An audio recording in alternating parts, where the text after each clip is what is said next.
Hello, my beautiful movie people. Let's talk about some movies, man. Some of the things we'll be discussing here today, guys, is looking at some of the trailers that have been released for upcoming movies, like the Ryan Reynolds Imaginary Friend movie. We got Blumhouse confirming their werewolf movie, and the details about this sound awesome. Spider-Man 4 back in the news, and I am conflicted on how to feel about it. Really, that along with so much more, so I'm gonna need you guys to give me your opinions down below with everything we discuss here today. Real quick, guys, I wanted to give you an update. Now that the year is coming to a close, it is time for me to do what I promised at the beginning of this year, and do that popcorn bucket ranking video. Oh yeah, you guys saw all year long I was buying up popcorn buckets for the big movies that have been released. Now I'm gonna take all those popcorn buckets and tier list rank them for you. I just wanted to make you aware of that video because I don't want it to flop.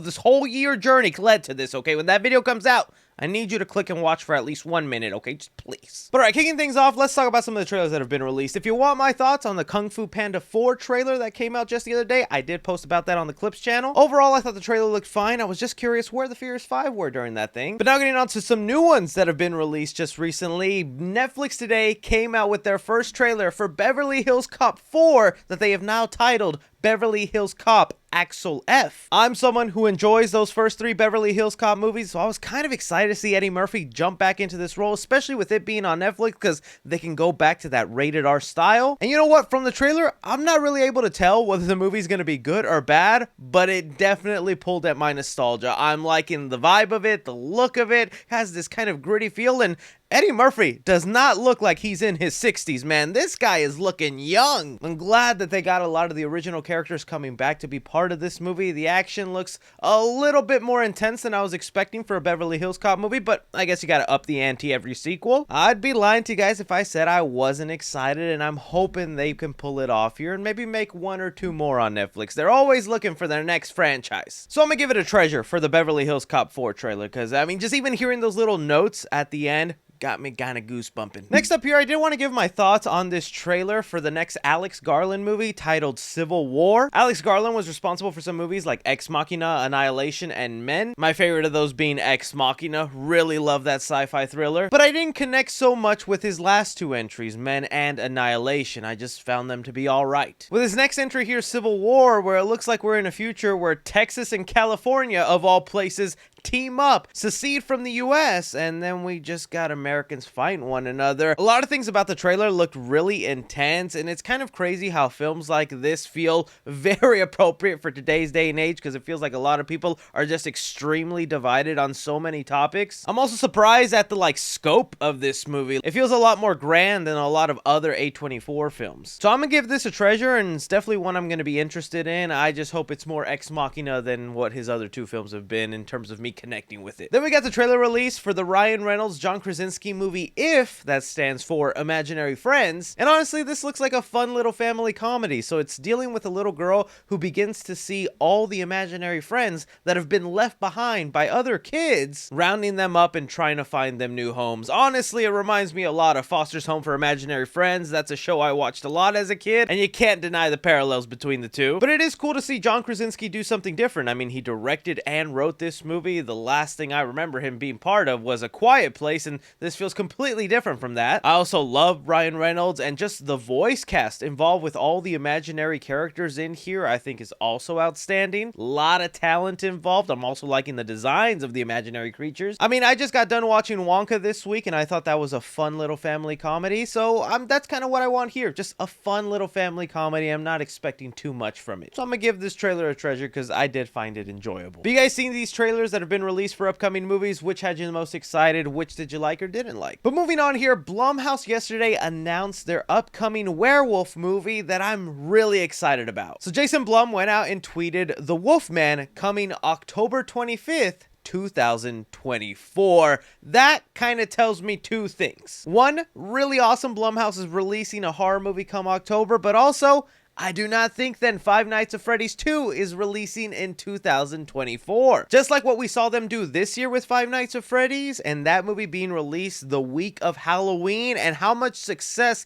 they gained from that, it's usually common business practice for them to repeat that, and that means they would also want a release date the weekend before Halloween, and if they gave it to their movie The Wolfman, they're not saving that spot for Five Nights at Freddy's 2. It looks like we might be getting a year gap in between the sequel, and we'll have Five Nights at Freddy's 2 being released in 2025, which, hey, I don't think that's all that bad. While it is going to suck to wait a little longer for it, it's nice that they're not just rushing into things, that they're maybe going to take their time, build out this script, do all the practical effects, build those suits, and then get that movie made. But now moving on here to the Wolfman, and this still sounding like an awesome project. For one, it is being directed by Leigh Whannell, which we had already heard he was possibly going to do another Universal Monster movie for Blumhouse because he did such amazing work with The Invisible Man. If you have not seen his Invisible Man movie, highly recommend it. It is an awesome modern interpretation of that character. The only semi-downside to this is they replaced who was originally starring as the Wolfman, and that was going to be Ryan Gosling. It was said Ryan Gosling was going to play the Wolfman, and it was going to be a story about him kind of playing a news reporter on TV and dealing with the Wolfman, but it looks like all that fell through and they're changing the story for the movie. Instead, they have here Christopher Abbott to play the main character, and usually the main character of the movie ends up being the Wolfman. But the current plot they have for this movie goes as Wolfman stars Christopher Abbott as a man whose family is being terrorized by a lethal predator. As a horror fan, I just always get a little bit of a kick out of Universal monster movies, and the fact that they're modernizing them, putting their own little twists and spins, I'm down for that. And Leigh Whannell, who I think can do no wrong right now in the horror genre with Wolfman, oh, I am pumped. But you guys hear about this Wolfman movie coming out next year. Do you think this also confirms Five Nights at Freddy's not being released this October? And where's your excitement level for this Wolfman movie? Moving on here, another horror movie that just got announced today that I'm like, yes, good. We got the confirmation that Orphan 3 will be moving forward, and we are going to be getting a sequel to the prequel, which might end up being another prequel. It was revealed in an article where The Hollywood Reporter was interviewing the director of the last Orphan movie, titled Orphan First Kill, that came out last year. Again, guys, if you have not seen the original Orphan or Orphan First Kill, highly recommend them to you. I did not think the prequel was going to turn out being as good as it did, but it was actually a pleasant surprise last year. And even though that movie was also released on streaming and in theaters the same day, it made enough financially where they're like, yeah, let's make another one. The details that we have going on what we can expect Orphan 3 to be about goes as, now that we've gone another direction with the second one, the franchise's rulebook has been open to where anything is possible. And knowing where we are in the process already, I'm extremely excited about the twists and turns that we have in store. That was one thing that I was like really confused about with going into the prequel movie. Like, the whole point of the original Orphan was the twist at the end, right? That's the thing that made that movie kind of notable and stand out. It blew your mind because it was like a twist you could never really see coming. And in the prequel movie, they also pulled out a pretty mind-blowing twist. Not on the level of the first film, but still pretty cool twist. And now it looks like they're just keeping that as part of the franchise. You're going to get another movie, whether it's a sequel, a prequel, it's gonna have a twist. And this character of Esther, she's a little demon menace that is fun to see her try and take down people. So yeah, give me 10 of these Orphan films. I am down for it. I just hope this third one is as good as the last two. Are you guys excited for Orphan 3, and what would you like the story to be about? Alright, now finally bringing us to talk about Spider-Man 4. Let me roll up my sleeves and get to talking. So we've been talking a lot about Spider-Man 4 these past couple of weeks, and hey, that's maybe good news that the movie is rolling along behind the scenes, and pretty soon we'll get an official announcement. But so far, it's been a lot of rumored stuff, reports from scoopers and people within the know, so it's all stuff we kind of have to take with a grain of salt, but it all seems to track and make sense up until this point. From what we currently understand with Spider-Man 4 is that it'll be a street-level Spider-Man movie, that he will be teaming up with Daredevil. They'll be taking inspiration from a comic storyline where Kingpin becomes mayor of New York and outlaws superheroes. That, and maybe the Scorpion would be showing up in a villainous role. That's kind of all we knew thus far, and it seemed pretty concrete that was going down. Until most recently we heard MCU and Sony were wanting to change the idea for the sequel. A lot of those elements might stay the same, but they want to set up the larger multiverse. They want to get people excited for the next Avenger movie. And since their last couple of Marvel films have kind of been underperforming, and Spider-Man movies don't really seem to do that because it's Spider-Man, they feel like he's the perfect character to do that with. And Well, now we got this report. Coming from Scooper Daniel Richmond, he says here, I can confirm Daredevil is in the current draft for Spider-Man 4 with a sizable role, but like every Spider-Man movie in the MCU, they are also trying to get another big Marvel character to be in it as the Iron Man, Nick Fury, Doctor Strange of this one. The idea right now is Ant-Man. And I read that, I saw that today, and I was like, no,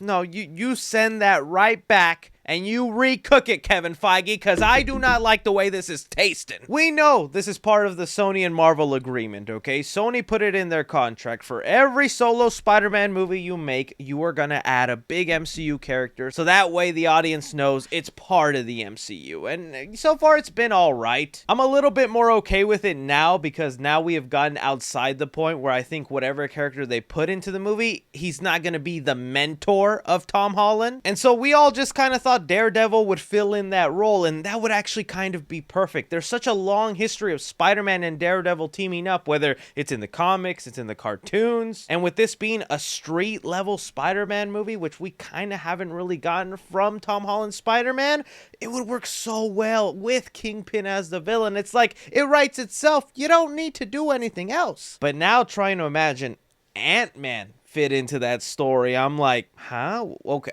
you're gonna have Spider-Man, Daredevil doing some mission, doing this, and then Ant-Man's gonna come running in all small size? What? So really, my knee-jerk reaction was to like not want this, not like it, kind of be like, please don't ruin Spider-Man 4. I just so badly want this movie to be good. But stepping back a little bit and looking at it from afar, I guess there are ways for that to work. I mean, Ant-Man has been constantly mistaken for Spider-Man in his movies and interpretation. There's always been lines connecting Spider-Man and Ant-Man, so it could be kind of refreshing just to see them interact and be one with each other.